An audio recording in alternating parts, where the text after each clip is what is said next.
찬송하시겠습니다. 찬송가 500장입니다.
누가복음 7장 1절에서 17절 말씀입니다. 누가복음 7장 1절에서 17절 예수께서 모든 말씀을 백성에게 들려주시기를 마치신 후에 가버나움으로 들어가시니라. 어떤 백부장은 사람 안에서 모여 주께 예수의 소문을 듣고 유대인의 장로 몇 사람을 예수께 보내어 오셔서 그 종을 구해 주시기를 청한지라. 이들이 예수께 나와 간절히 구하였는데 이 일을 하시는 것이 이 사람에게는 합당하니이다. 그가 우리 민족을 사랑하고 또한 우리를 위하여 회당을 지었나이다 하니 예수께서 그에게 이르시되 이에 집이 멀지 아니하여 백부장이 것들을 보내어 이르되 주여 수고하지 마옵소서 내 집에 들어오시기를 나는 감당하지 못하겠나이다. 그러므로 내가 주께 나아가기도 감당하지 못할 줄을 알았나이다. 말씀만 하사 내 하인을 낫게 하소서. 나는 나의 수하에 든 사람이요 내 아래에도 병사가 있으니 이더러 가라 하면 가고 저더러 오라 하면 오고 내 종으로 이것을 하라 하면 한다리라. 예수께서 들으시고 그를 놀랍게 여겨 돌이키사 따르는 무리에게 이르시되 내가 너희에게 이르노니 이스라엘 중에서도 이만한 믿음은 만나보지 못하였노라 하시더라. 보내던 사람들이 집으로 돌아가 보니 종이 이미 나가 있었더라. 그 후에 예수께서 나인이라 성으로 가실새 제자와 많은 무리가 동행하더니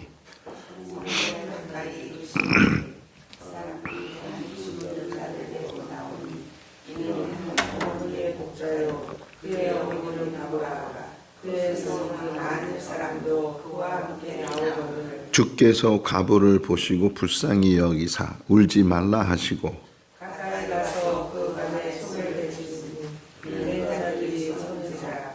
예수께서 이르시되 청년아 내가 네게 말하노니 일어나라 하시매 죽었던 자가 일어나 앉고 말도 하거늘 예수께서 그를 어머니에게 주시니 모든 사람이 두려워하며 하나님께 영광을 돌려 이르되 큰 선지자가 우리 가운데 일어나셨다 하고 또 하나님께서 자기 백성을 돌보셨다 하더라. 같이요. 예수께 대한 이 소문이 유다 사방에 두루 퍼지니라. 아멘. 할렐루야. 누가복음 6장을 가리켜서 일명 평지설교 이렇게 말을 합니다. 마태복음 5장에는 산상수훈, 예수께서 무리를 보시고 산에 올라가 앉으시니 이렇게 산에 올라가서 말씀하시는 거고, 또 누가복음 6장에는 평지에 서서 이렇게 말씀하시니까 일명 평지설교. 같은 말씀도 있고 또 서로 다른 말씀도 있고 또 없는 말씀도 서로 있고 이런 말씀들이 비교가 될 수 있는데, 이 평지설교에는 우리가 팔복하면은 산상수훈의 처음 시작이 팔복이잖아요. 근데 여기 평지설교에서는 8가지를 이야기하는 게 아니고 4가지. 가난한 사람, 줄인 사람, 우는 사람, 주를 위해 핍박받는 사람, 이런 사람들은 복이 있다. 반면에 부요한 사람, 배부른 사람, 웃는 사람, 그리고 칭찬 듣는 사람, 이런 사람들은 화가 있을 것이다. 그러니까 복과 화를 같이 이제 비교해서 말씀을 기록을 하고 있고, 그러면서 원수를 사랑해야 된다. 너를 이제 핍박하는 사람들, 또 악을 행하는 사람들, 모함하는 사람들, 이런 사람들 오히려 축복하고 선대하고 그들을 위해서 기도해야 된다. 원수를 사랑한다는 것이 쉬운 일이 아니잖아요. 그 사람만 보면 막 화가 치밀게 되고 그보다 더한 것을 갚아야 되고, 이런 것이 사람들이 가지고 있는 마음인데, 예수님께서는 오히려 원수까지도 사랑해야 된다. 실천하시는 것이 궁극적으로 십자가에서 저들의 죄를 사하여 달라고, 저들은 아무것도 알지 못한다고, 스데반도 돌에 맞아 죽어가면서도 자기를 죽이는 사람들의 죄에 대해서 이제 용서를 구하는 그런 모습들을 보면서, 그리고 나무는 열매를 통해서 알 수가 있다는 거예요. 그 나무가 좋은 나무인지 나쁜 나무인지 그 열매를 통해서 알게 되고, 어제 우리 새벽에 이제 박 목사님을 통해서 말씀을 들었는데, 들보와 티에 대해서 자기 눈에 있는 들보는 보지 못하고 남에 있는 티만 보게 되면 안 된다는 거예요. 먼저 자기 눈에 있는 들보를 빼내고 그리고 나서 남의 눈에 있는 티를 이제 빼낼 때 그때 바른 것이지, 자기는 못 보면서 남의 조그만 것 가지고 그것을 비난하거나 그것 때문에 업신여기거나 그런 일들이 일어나지 않도록 항상 자기를 살펴야 된다 하는 것을 이야기하고, 또 그러면서 이제 이 모든 말씀들은 반석에 집을 짓는 것과 모래 위에 집을 짓는 사람과 같은데, 마태복음은 또 구체적으로 얘기를 해요. 이 말을 듣고 행하는 자는, 또 반대로 이 말을 듣고 행하지 않는 자는, 그러니까 아예 말을 안 듣는 사람들에 대해서 얘기하는 게 아니고 말씀을 듣는 그 사람들이 그 말씀을 듣고 행하는가, 말씀을 듣기만 하고 행하지 않는가. 우리도 늘 우리를 살펴야 되는 게, 신앙생활을 이렇게 계속하면서 정말 말씀대로 살려고 애를 쓰고 힘쓰는가, 아니면 말씀을 듣는 것으로 끝나고 듣고 나서는 다 잊어버리고 또 자기 마음대로, 자기 뜻대로, 자기 생각대로, 자기 계획대로 살아가고 있지는 않는가. 많은 말씀을 듣는 것도 좋은 일이지만 그 말씀을 좁게 들어도 들은 말씀을 가지고 자기 것으로, 이 말씀은, 예를 들면 기도하라 그러면, 그래, 내가 기도 생활을 더 잘해야 되겠다, 기도해야 되겠다, 기도에 끈을 붙들어야 되겠다. 며칠 동안 제가 이제 아내가 병원에 입원하니까 혼자 생활하는데, 그러면서 하나님이 주시는 단어가 경건의 삶을 살아라, 이렇게 기도하면서 경건이란 단어를 붙들고 어떤 것이 경건한 일인가 하는, 어떤 때는 단어 하나를 붙들고 어떤 때는 말씀 하나를 붙들고 그 말씀을 자기를 비추어서 그 말씀대로 준행하는, 이런 사람들이 반석에 집을 짓는 자와 같다. 집을 지을 때는 다 집을 지은 것 같은데, 근데 이제 바람이 불고 홍수가 나고 그때서야 반석에 집을 짓는 것과 또 모래 위에 집을 짓는 것의 차이가 드러나게 된다는. 그러니까 평소에는 믿음대로 사는 사람하고 믿음 없이 사는 사람하고 큰 차이가 없는데, 시련이 오고 연단이 오고 또 문제가 생기고 어려움이 생기게 되면 어떤 풍파가 일어나도 흔들림이 없이, 왜? 반석 위에 세워졌기 때문에, 믿음 위에 세워졌기 때문에 그 흔들림이 없는데, 말씀이 없는 사람은 그냥 세워진 것 같은데 조금만 문제가 생겨도 그 믿음이 아예 뿌리채 뽑히게 되고 흔들리게 되는 그런 모습들을 보게 돼. 우리가 나무 비유를 들었지만 뿌리가 깊은 나무는 어떤 시련이 오고 어떤 바람이 불어도 견뎌내게 되고 오히려 큰 고목이 되는 것처럼, 우리가 더 깊은 뿌리를 내리고 믿음의 뿌리를 내리고 어떤 문제와 시련이 와도 이겨낼 수 있는 그런 믿음의 삶이 우리의 삶이 될 수 있기를 바랍니다. 이제 그러면서 7장 시작이 예수께서 이 모든 말씀을 다 말씀하시고, 그러니까 6장에 있는 이야기, 6장에 있는 말씀들을 다 말씀하시고 나서 가버나움으로 가셨다. 원래 예수님이 사셨던 곳은 나사렛인데, 거기서 이제 공생애를 하시면서 다른 복음서에 보게 되면 가족들을 다 가버나움으로 데려가서 이제 거기에 많이 거주를 하죠. 저도 가버나움을 가봤는데 큰 마을은 아니지만 거기 뭐 베드로의 집이 있고 또 회당이 있고, 여기 회당도 나오죠. 백부장이 회당을 지어줬다. 여러 터들이, 이렇게 흔적들이 남아 있기도 하는데, 어쨌든 그 가버나움으로 들어갔을 때의 이야기.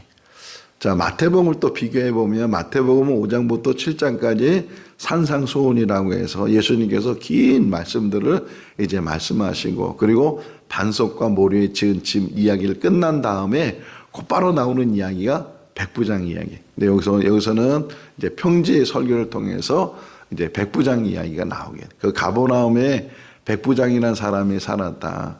여기 이제 그 군인 계급이죠. 어떻게 보면 천부장은 1000명의 부하가 있고 백부장은 100명의 부하가 있고, 이렇게 여러 이제 로마 군인이고 하로, 그러니까 이방인인데, 이 백부장이라는 사람이 있었는데 마침 그의 사랑하는 종이라고 표현했어요.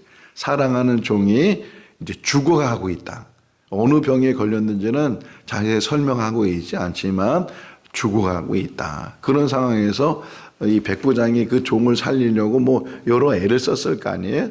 의사를 부르기도 하고 뭐 좋은 약을 이제 지어서 먹이기도 하고 그런데도 불구하고 그 이제 자기가 사랑하는 종이 이제 낫지 않고 있을 때 마침 그다음에 설명이 예수님에 대한 소문을 듣게 됐다. 그리고 예수님이 가버나움에 오셨다는 그 말을 듣고서 장로 몇 명을 이제 불러서 여차여차해서 내 종이 지금 병들어 가고 있는데 당신들이 예수님을 찾아가서 내 종의 병을 좀 낫게 해달라고 그렇게 이제 보냈어요.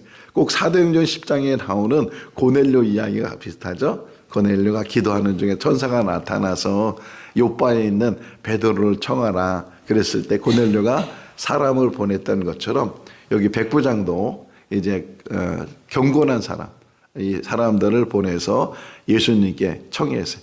여기 보게 되면 예수님 만난 그 사람들이 간절히 구했다는 간절히. 여러분 이 말이 우리에게 은혜가 될 수 있기를 바랍니다. 신앙생활은 간절함이 있어야 돼. 기도도 간절함이 있어야 되고 찬양도 간절함이 있어야 되고 우리 안에 정말 간절함이 있는지 간절함은 사모함이고 또 주목하는 일이고 바라보는 일이고 그 간절함을 통해서 그 백부장이 보낸 사람들이 예수께 얘기하는데 이 사람은 이방 사람이지만 정말 경건한 사람이고 우리를 위하는 사람이고 아니나 달라요.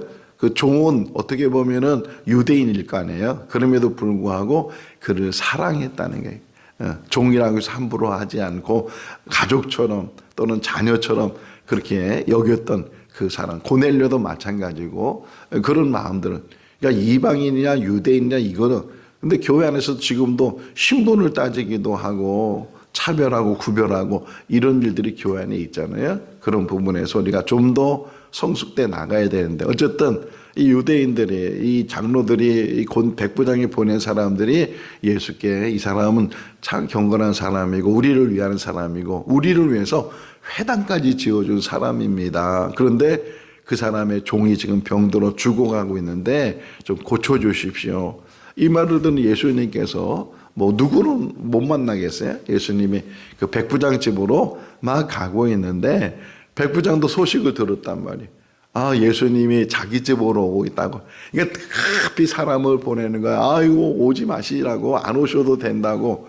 이거는 거절하거나 자기가 이제 높은 어떻게 보면 지위에 있는 사람이고 그러니까 받아들일 수 없고 감히 어떻게 제가 당신을 받아들일 수 있겠습니까? 감히 제가 어떻게 당신 앞에 나갈 수 있겠습니까? 그렇게 얘기하는 거예요. 근데 이 부분을 좀 더 깊이 묵상하게 되면 예수님을 업신여기는 게 아니고 예수님에 대한 그 존귀함을 이 백부장이 인정하는 거예요.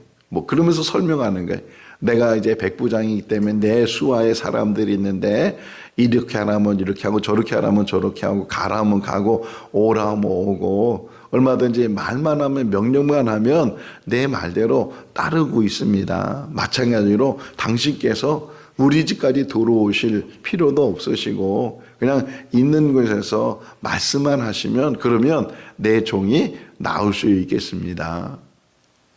엄청나니 8절 한번 읽어볼까요? 9절 읽어볼까요?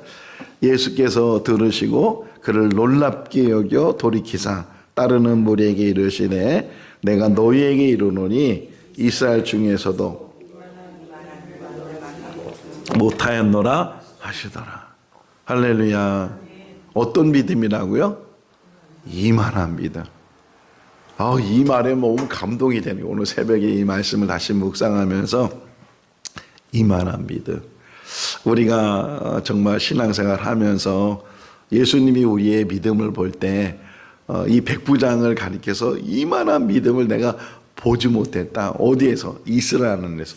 이스라엘 사람은 다 하나님을 믿는 사람이고 믿음 생활을 한다고 하는 사람이고 그런데도 불구하고 반면에 백부장은 뭐 신앙생활하는 사람이 아니잖아요. 말씀을 알고 있는 사람이 아니고 예수님을 뭐 일찍부터 따른 사람도 아니고 그럼에도 불구하고 예수님께서 그에서 칭찬을 꼭 오셔서 내 종을 만져서 그래서 내 종의 병을 낫게 하는 것이 아니고 당신이 어디에 계시든지 당신이 말씀만 하시면 그 말씀의 권세가 있기 때문에 말씀의 능력이 있기 때문에 말씀만 하시면 능히 제 종이 나올 수 있습니다. 이런 고백이거든요.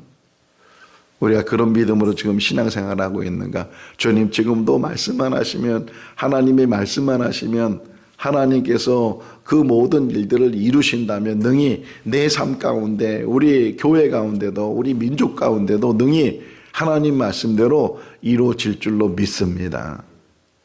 근데 그런 믿음을 갖기보다는 내 안에 나도 모르게 의심하게 되고 부정하게 되고, 기도를 하는데 그 기도에 대해서 예수님 뭐라 그래요? 믿고 구하는 것은 받은 줄로 알라고. 그런데도 우리가 믿고 구한다고 하면서도 항상 의심하는 게, 이거 안 주실 거야, 못 받을 거야, 이런 마음들이 혹 자기 안에 있을 수 있다는 게, 온전한 믿음은 하나님께 전폭적으로 신뢰하는 것이고 그분에 대해서, 그분의 권세에 대해서 인정하는 것이다. 믿음 생활은 연주가 아니고 깊이에 하나님에 대한 신뢰가 어느 정도의 깊이 있는가. 오늘 새벽에 이 백부장의 믿음을 묵상하면서 노아가 생각이 났어요. 노아는 어떤 사람이에요? 뭘 만든 사람이에요? 방주를 만든 사람이라고요. 지금처럼 기계가 막 그냥 좋은 기계들이 있고, 뭐 좋은 톱이 있고, 뭐 기중기가 있고, 뭐가 있고, 그래서 나무들을, 큰 나무들을 그냥 옮기고 뭐 그런 일에 수월하다면 뭐 지금도 만들기가 어려운 거지만, 그 원시 시대에 기껏 있어야 도끼 하나 있을 테고, 그런 시대에 방주를 만들었는데, 조그만 돛담배를 만드는 것이 아니고 어마어마하게, 축구장이 한 100m 정도 되거든요. 근데 이 방주기는 한 120m 이상 되는 거예요. 그 길이만 해도 어마어마한 길이고, 그 크기만 해도 정말 모든 짐승들이 다 들어가서 1년을 살 수 있을 정도로. 제가 루이비라는 곳에 가서 방주를 봤잖아요. 정말 그 크기만큼은 방주를 만들었어요. 호볼판에 그걸 만들어놨는데 너무 놀랐어요. 저렇게 큰 배인가 할 정도로. 근데 들어가 보니까 뭐 정말 갖가지 동물들이 살 수 있도록, 동물만 들어간다고 사는 게 아니죠. 그 동물들이 먹어야 되잖아요. 먹어야 될 양식이 있어야 되고 물이 있어야 되고, 그런 모든 것들이 다 들어가 보니까 만들 수 있는 공간이 있더라고요. 그 정도의 크기이기 때문에 1년 동안 먹고 살 수 있도록 그렇게 만들어졌는데, 그걸 노아가 만든 거예요. 왜 만들었어요? 하나님께서 만들려고 하니까. 그러니까 우리가 생각할 때는, 아니 그 같은 시대에 있었던 사람들이 노아를 볼 때는 어떤 사람이에요? 미친 사람이죠. 아니 그리고 또 배를 어디다 만들어야 되는 거야? 배는 물가에 만들든지 바닷가에 만들든지 그냥 물에 뜰 수 있으니까. 근데 산 꼭대기에다 만드니 이게 얼마나 어리석어도, 정신이 돌아도 얼마나 많이 돌았는가. 근데 믿음이라는 게 그런 거예요. 믿음이라는 게. 지금 21세기 과학시대에 살고 있지만 우리의 믿음이 하나님에 대해서 전폭적으로 맡기면 지금도 기적이 일어나고 지금도 하나님의 능력이 일어나게 될 줄로 믿습니다. 이만한 믿음을 내가 보지 못했다. 그래서 예수님을 찾아왔던 사람들이 돌아가 보니까 벌써 그 백부장의 종은 나았다, 이렇게 표현하고 있어요. 자, 그러면서 또 하나 연결되는 이야기가 나인성에 예수님이 가셨을 때. 자, 가버나움이라는 곳은, 지도를 잠깐 여러분 생각해 보시면, 가버나움은 갈릴리 호수에 붙어 있는 도시, 마을이에요. 가버나움은. 근데 나인성이라는 것은 쉽게 보면은 나사렛을 생각해 보세요. 가버나움에서 이렇게 서쪽 좀 성남쪽으로 이렇게 내려가면, 한참 내려가다 보면 가나라는 곳이 있고, 그 가나에서 또 내려가다 보면 나사렛이 있어요. 가나와 나사렛이 멀지 않는 데인데, 가나에서는 물이 포도주로 변한 그런 이야기가 된 장소인데, 그 가나에서 또는 나사렛에서 이 동남쪽으로 좀 내려가다, 그러니까 나사렛을 보여요. 나사렛을 보이는데 산 같은 게 이렇게 구릉산 같은 게 보이는데, 그 밑에 이 나인이라는 곳이 있어요. 나인. 그러니까 이 도시 이름이 큰 도시가 아닌데, 근데 가버나움에서 이제 나인으로 이렇게 내려가실 마침 그때 장례가 있었다는 거예요. 여기 보면 예수님과 제자들과 무리들이 함께 지나가고 있는데, 마침 장례가 있어서 사람들이 시신을 메고 가고 있었다. 근데 그 설명이 뭐냐면 그 사람은 외아들이었는데 한 여인의 외아들이었고 그 여인은 남편이 없는 과부였다. 그러니까 얼마나 슬프겠어요. 남편이 없으니까 남편이 벌써 죽었다는 거예요. 죽었고 이제 아들까지도 죽었고 그 당시만 해도 여자들은 노동할 수 있는 그런 일거리가 많지도 않고 그냥 경제적으로도 어려운 상황일 뿐만 아니라 가족적으로 사랑하는 자녀가 먼저 세상을 떠나면 얼마나 이게 슬픈 일이겠어요. 이거보다 더 슬픈 일이 어디 있겠어요. 그래서 정말 말도 못하고 그랬던 그 장면을 지금 예수님이 보시. 자, 좀 비교가 되는 게 백부장의 하인이 병들었을 때는 백부장이 사람을 보내서 간청을 해서 그래서 그 백부장의 종이 병에서 낫게 됐는데 여기서는 간청할 힘도 없어요. 정말 슬픔 속에 오직 슬픔 속에 있었고 애통함 속에 있었고 그런 상황에서 성경을 보시면 예수님 13절에 예수님께서 그 과부를 보시고 그 다음에 뭐래? 불쌍히 여기셨다. 불쌍히 여기셨다. 할렐루야. 하나님은 우리를 긍휼히 여기시고 불쌍히 여기시고 자비를 베푸시는 분이. 뭔가 우리가 믿음을 바로 서가지고서 뭔가 신앙생활을 잘해서 뭔가 칭찬들을 만하고 인정받을 만하고 뭔가 그래서 뭐 막 기도도 열심히 해서 간구하고 그런 모습이나 물론 그것도 좋은 일이겠지만 때로는 정말 이 기도할 힘도 없고 바르게 쓸 수도 없고 믿음으로 살 수도 없고 그런 상황에 있다 할지라도 주님은 긍휼히 여기시 불쌍히 여기시 보시고 이 보시고 은혜가 돼야 돼. 지금도 하나님 우리를 보시는 줄로 믿습니다. 내가 바로 쓰지 못해도 내가 정말 열심히 신앙생활 하지 못하고 전도하지 못하고 열심히 기도하지 못하고 열심히 그 모든 일 하지 못해도 지금 내 심령을 아시고 내 애통함을 아시고 내 힘든 걸 아시고 내 괴로움을 아시고 찾아오시는 분이 예수님. 왜 하필이면 나인으로 가셨어요? 멀어요. 가버나움에서 나인은 가까운 이웃 마을이 아니에요. 한참 좀 내려가야 돼. 한참 가야 되는 물론 무슨 다른 일이 있어서 가시는 길일 수도 있지만 지금 마침 나인에 들어갔을 때 장례를 만나게 되고 그것도 젊은 청년 어느 정도 젊은지 모르지만 청년이죠. 청년아 일어나라 그러니까 청년이 죽었는데 불쌍히 여기서 그냥 청하지도 않았는데 예수님이 그 장례 일행을 만나서 관에 가까이 가서 시신을 가까이 가서 그것을 만지면서 뭐라 그래요? 청년아 일어나라. 야이로의 딸을 죽은 딸을 달리 닦고 소녀야 일어나라 이렇게 말씀하시는 것처럼 청년아 일어나라. 그러니까 죽었던 자가 일어나서 말도 하고 그래서 예수님께서 그 청년을 그 여인에게 여기 17절 보면 15절 말씀에 보게 되면 그 어머니에게 주셨다 이렇게 죽어서 슬픔 속에서 이제는 아무 소망이 없고 그냥 나도 따라 죽어야 되겠다 뭐 그런 혹시나 마음을 가지고 있는 그 여인에게 소망을 주시고 기쁨을 주시고 회복의 은혜를 주시고 그렇게 이제 주시게 됐다. 그러면서 사람들이 너무 놀라서 큰 선지자가 나타났다. 그리고 17절 말씀에 보면 예수님의 소문이 더 많은 곳으로 퍼지게 됐다. 이렇게 이야기를 하고 있어요. 자, 중심이에요. 백부장의 종이 낳은 이야기나 나인성의 과부의 아들이 죽었다가 살아난 이야기나 물론 이런 기적 이야기를 지금 표현하고 있지만 제가 처음 누가복음 얘기할 때도 말씀드렸지만 우리의 관심은 예수님께 있어야 돼요. 예수님께. 오늘도 마찬가지. 우리의 믿음이 예수님께 있어야 돼요. 예수님이 누구신가 하는 것들을 지금 설명하기 위해서 지금 말해주고 위해서 17절을 보게 되면 여기 보면 소문이라는 말이 나오죠. 예수에 대한 소문이 이 소문이라는 단어가 로고스라고 되어 있어요.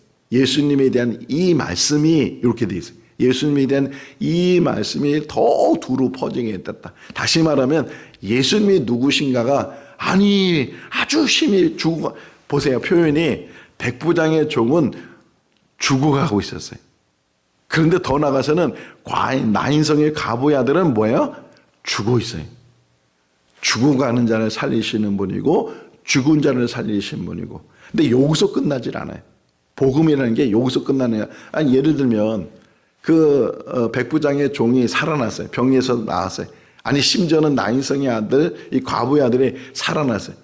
이 사람들이 영원히 살았을까요? 또 죽음을 맞이해야 되고 또 병을 이제 또 맞이해야 되고 그게 인생인데, 근데 예수님은 거기에서 멈추는 분이 아니고 그런 능력을 보여주는 그 이유가 뭐냐? 그분은 더한 능력을 갖고 계시는데 영원히 사는 길을 보여주셨다. 영생이에요, 영생. 우리가 신앙생활에 아주 깊은 그 진리가 어디 있느냐? 영생이 있어요. 그 믿음을 가져야 돼. 그렇다 보면 살고 죽는 것은 이제 아무것도 아니야.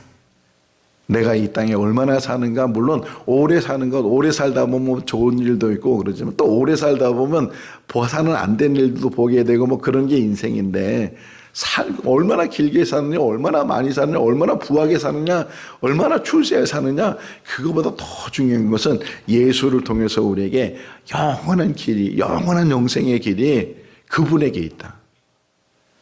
우리는 죽음을 이긴 사람이고 또 영원히 사는 그 영생의 길로 가고 있는 믿음의 사람인 줄로 믿습니다. 이거는 어떻게 보면 정말 성경에서 말씀하고 있지만 과학적으로나 의학적으로나 이 모든 것들을 설명할 수 없는 부분들이 너무 많잖아요. 근데 어디서 우리가 얻을 수 있냐? 믿음 안에 있어요. 그런 믿음 안에서 오늘도 살아갈 수 있기를 바랍니다. 사도 바울의 고백 속에서 사나 죽으나, 사나 죽으나, 그게 우리의 신앙의 고백이 되고 오늘도 살아있는 게 감사하고 살아있는 동안에 이 땅에서 해야 될 일이 뭔가를 깨달으면서 이만한 믿음을 보지 못했다. 얼마나 큰 칭찬이겠어요. 우리에게도 그만한 믿음을 가지고 세상 사람이 뭐라 그러든 미쳤다고 손가락질하든 돌았다고, 저 노인네가 돌았다고 어떻게 배를 산꼭대기에 만드냐고 혹이나 그 말을 듣는 날지라도 오직 하나님에 대한 신뢰함을 가지고 주님만 의지하고 그 믿음 안에서 하루하루 승리해 나가는 우리 모두가 다 될 수 있기를 주님의 이름으로 축원합니다. 기도하겠습니다. 사랑이 많으신 하나님 아버지, 무더운 여름 날씨 가운데서도 건강을 지켜주시고 또 새날을 날마다 주시며 새 생명을 주심을 감사합니다. 무엇보다도 우리를 믿음 안에 거하게 하시고 또 영생을 맛보게 하시고 영원한 하나님 나를 향해서 나가는 믿음의 삶을 살게 해주신 것 감사합니다. 거듭남의 은혜가 있게 해주시고 천국 백성으로 이 땅에 살다가 어느 날 주님이 부르시면 마라나타, 주여 어서 오시옵소서 고백하며 주님 앞에 나가는 우리들 되게 하여 주시옵소서. 믿음은 연조가 아니고 깊이에 있습니다. 신뢰에 있습니다. 하나님의 능력을 믿고 의지하는 것이고 맡기는 것입니다. 그 믿음이 우리의 기도가 되게 하시고 우리의 찬송이 되게 하시고 우리의 삶이 되게 하여 주시옵소서. 이 땅에 사는 날 동안 여러 가지 기도 제목들을 가지고 삽니다. 기도의 끈을 놓지 않게 해주시고 또 하나님 앞에 가까이 나가고 그 기도를 통해서 우리가 더욱더 온전함을 배울 수 있도록 은혜로 도하여 주시옵소서. 오늘 하루의 삶도 지켜주시고 또 수요 예배 하나님의 은혜 가운데 귀한 말씀이 증거되는 귀한 시간 되게 하여 주시옵소서. 감사하고 예수님의 이름으로 기도하옵나이다. 아멘. 마쳤습니다.